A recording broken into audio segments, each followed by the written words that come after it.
নমস্কার। অনেক দিন পর এলাম কবিতা নিয়ে। নিজের লেখা কবিতা। আজকে স্বাধীনতা দিবস চলে গেল 15ই আগস্ট। 16ই আগস্টের প্রাক্কালে আর মাত্র 20 মিনিট মতো বাকি আছে 16ই আগস্ট আসতে। 15ই আগস্টের কবিতা আজকে বলবো। কবিতাটার নাম হচ্ছে উলঙ্গ ভারতবর্ষ। সারা দেশে যেরকম নারী নির্যাতন হচ্ছে, এই স্বাধীন যুগে বাস করেও স্বাধীনতার সময়ে, স্বাধীনতার মাসে যে সমস্ত কাণ্ডকারখানাগুলো হচ্ছে, সত্যি আমাদের খুব ভাবিয়ে তোলে আমাদেরকে।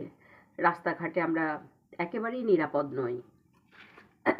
তারপর এখন এই আমাদের এই অগ্রগতির যুগে, তো মিডিয়ার যুগে একটি খবর হতে না হতেই চারিদিকে যেভাবে ছড়িয়ে পড়ে, ভাইরাল ভিডিও হয়ে যায়, সেটা নিয়ে আমার লেখা কবিতা, ধর্ষণ এবং ভাইরাল ভিডিও। কবিতাটার নাম হচ্ছে উলঙ্গ ভারতবর্ষ। স্বাধীনতা, তুমুল স্বাধীনতা, কিছু মানুষের পৈশাচিক উল্লাসের স্বাধীনতায় ফেটে পড়ছিল অন্ধকার। নীরবে লেখা হচ্ছিল কবিতা। কবিতার নাম উলঙ্গ ভারতবর্ষ। ওরা ছিল অমানবিক, নৃশংস, নিষ্ঠুর পিশাচ দল। কুৎসিত স্বাধীনতায় একের পর এক ক্রমাগত গেথে চিরে চিরে রক্তাক্ত করছিল শুষ্ক ভারতবর্ষের মাটি। যারা শোনেনি ভারত মায়ের কান্না, শোনেনি কোনো অনুরোধ, ক্রমান্বয়ে ভাইরাল ভিডিও, স্বেচ্ছাচারী উন্মাদনায় হাতে হাতে ধরা সেলফোনের ক্যানভাসে আঁকা হচ্ছিল রক্তরঞ্জিত ভারত মায়ের লজ্জা।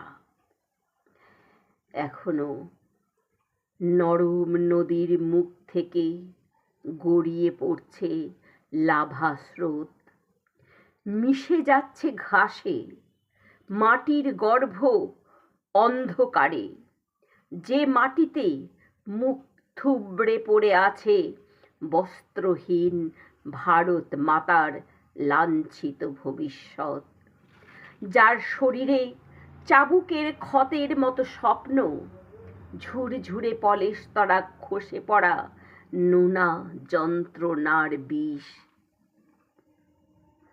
সকাল হবার আগেই আকাশের তারারা আগলে রেখেছিল ভারত মাতার খোলা পিঠ আর খোলা চুল, ঢেকে রেখেছিল স্বাধীন ভারতবর্ষের স্বাধীনতার নির্মম লজ্জা। তারপর ভাইরাল ভিডিও। ভাইরাসের সংক্রমণের মতোই গ্রাস করছিল, চেটে পুটে লুটে খাচ্ছিল ভারতবর্ষের সম্ভ্রম।